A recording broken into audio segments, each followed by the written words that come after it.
अस्सलामु अलैकुम दोस्तों, हर महीने के आखिर में ख़ासकर शदीद गर्मी या शदीद सर्दी के मौसम के दौरान सबका यही सवाल होता है कि इस बार बिजली का बिल कितना आया।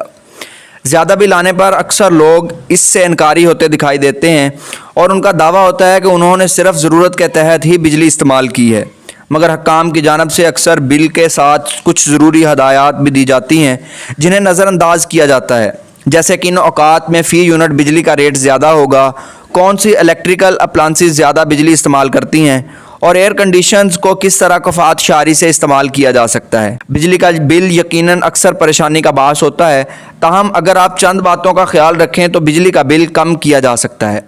दोस्तों, वीडियो में आगे बढ़ने से पहले अगर आप इस चैनल पर नए हैं तो चैनल को सब्सक्राइब करके बेल आइकन पर क्लिक कर लें ताकि हमारी हर नई आने वाली वीडियो का नोटिफिकेशन सबसे पहले आपको मिले। दोस्तों, इसमें सबसे पहला नंबर है अप्लायंसेस को ऑफ़ रखें। अक्सर वालिदैन बच्चों पर जोर देते हैं कि गैर ज़रूरी लाइट्स को बंद रखा जाए और उनकी डांट बिलाजवाज़ नहीं। बिजली बचाने के लिए आप इन सारे अप्लायंसेस के स्विच ऑफ कर सकते हैं जो इस वक्त इस्तेमाल में नहीं हो रहे, मसलन पंखे, लाइट्स, टीवी, कंप्यूटर और बहुत सारी चीज़ें। अगर आप इन्हें इस्तेमाल नहीं कर रहे तो इन्हें हर वक्त बंद रखें बजाय चलाए रखने या स्टैंड बाई पर रखने के। कई बार बाथरूम या बालकनी की लाइट्स ऑन रह जाती हैं, अगर इन्हें बंद रखा जाए तो इससे बिजली का बिल काफ़ी कम हो जाएगा। अगर आप वॉशिंग मशीन या आयरन इस्तेमाल नहीं कर रहे हैं तो इन्हें स्विच ऑफ करके रखें। अगर आप टीवी या कंप्यूटर का इस्तेमाल नहीं कर रहे तो इन्हें स्लीप मोड पर रखें या ऑफ़ कर दें। दूसरा नंबर है तवानाई कम इस्तेमाल करने वाले आलात इस्तेमाल करें। एनर्जी सेवर बल्ब या एलईडी लाइट्स रवायती बल्ब के मुकाबले में बहुत कम तवानाई इस्तेमाल करते हैं। जहां एक रवायती लैंप 100 वाट का इस्तेमाल करना है, एक एनर्जी सेवर लैंप सिर्फ 25 वाट खर्च करता है। अगर ये लैंप्स बाज़ार में महंगे आते हैं लेकिन ज़्यादा दिनों तक चलते हैं और इनसे बिजली का बिल भी काफ़ी हद तक कम आता है। अगर हम इन्वर्टर पर मबनी रेफ्रिजरेटर, एसी और वॉशिंग मशीन इस्तेमाल करें तो बिजली का बिल 2/3 तक कम किया जा सकता है। उसके बाद तीसरा नंबर है एसी का कंट्रोल शुदा इस्तेमाल करें। घरों में एसी का इस्तेमाल अब एक मामूल बन गया है, लेकिन अगर इन्हें मोहतात तरीके से इस्तेमाल किया जाए तो बिजली का बिल कम करना मुमकिन है। एसी का दर्जा हरारत हमेशा 25 डिग्री सेंटीग्रेड या इससे कम पर रखें। जब यह मुनासिब सतह पर ठंडा हो जाए तो आप इसे बंद करने के बाद पंखे का इस्तेमाल कर सकते हैं। रात को टाइमर ऑन रखना बेहतर होता है ताकि एसी मुनासिब ठंडक के बाद खुद ब खुद बंद हो जाए। एसी के फ़ैन को ऑटो पर करने, फ़िल्टर को साफ़ रखने और कमरे की बेहतर इंसुलेशन भी मददगार साबित हो सकती है। दोस्तों, इस लिस्ट में चौथा नंबर है मियारी सामान का इस्तेमाल। बिजली का बिल कनेक्शन और केबल पर भी मुनहसर होता है।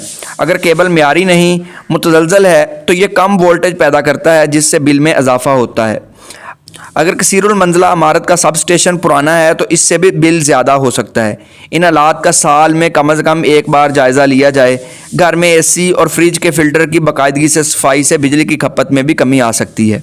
उसके बाद पाँचवा नंबर है कि मुतबादल तरीक़ों का इस्तेमाल करना। घर में खाना पकाते हैं या गर्म करते वक्त आप पूरे माइक्रोवेव ओवन को इस्तेमाल किए बगैर सिर्फ ओवन का इस्तेमाल कर सकते हैं। जमे हुए खाने को माइक्रोवेव ओवन में गर्म करने से पहले डीफ्रोस्ट किया जा सकता है। अगर आप वॉशिंग मशीन में हॉट वाटर सेटिंग का इस्तेमाल नहीं करते तो इससे भी बिजली का बिल कम हो सकता है। इसमें छठा नंबर है बिजली की खपत को महदूद करना। बिजली के इस्तेमाल के हिसाब से फ़ी यूनिट चार्जेस पर चंद यूनिट्स बढ़ जाते हैं। यह हिस्सा आप अपने मुकामी बिल के हिसाब से दुरुस्त कर लें। आप अपने बिजली के बिल पर देख सकते हैं कि किन औकात में फ़ी यूनिट रेट ज़्यादा होता है और किन औकात में फ़ी यूनिट रेट कम होता है। आप महीने के दौरान अपने बिजली के मीटर पर रीडिंग देखकर बिल का अंदाज़ा लगा सकते हैं या बिजली के इस्तेमाल को ज़रूरत के तहत कम या ज़्यादा कर सकते हैं। मगर यह बात तय है कि अगर आप बिजली के कम यूनिट इस्तेमाल करेंगे तो आपका बिल कम आएगा। जिस तरह ज़्यादा यूनिट्स इस्तेमाल करते जाएंगे बिजली का फ़ी यूनिट रेट भी ज़्यादा होता जाएगा। उसके बाद सातवां नंबर है कुदरती तवानाई का इस्तेमाल। बिजली बचाने का सबसे अहम तरीका शमसी तवानाई का इस्तेमाल है और सोलर पैनल्स को अब एक सरमायाकारी के तौर पर भी देखा जाता है। इनके अगर एक बार पैसे लगाकर घर को सोलर पर मुंतकिल कर लिया जाए तो कितने पैसे बचाए जा सकते हैं। बिजली की कम या ज़्यादा लोड शेडिंग के दौरान शमसी तवानाई का इस्तेमाल किया जा सकता है। दिन के वक्त घर के अंदर की लाइट्स जलाने के बजाय सूरज की रोशनी को फ़ायदे के लिए इस्तेमाल किया जा सकता है और यह बिजली के इनफरादी इस्तेमाल को बहुत कम कर सकता है। इन सारी चीज़ों पर अमल करें और आखिर में महीने के बिल का मुआवजा करें ताकि आपको मालूम हो जाए कि हर माह और गुज़श्ता साल के मुकाबले में कितनी बचत हुई है। आज की इसी वीडियो के साथ हमें इजाज़त दीजिए। अल्लाह।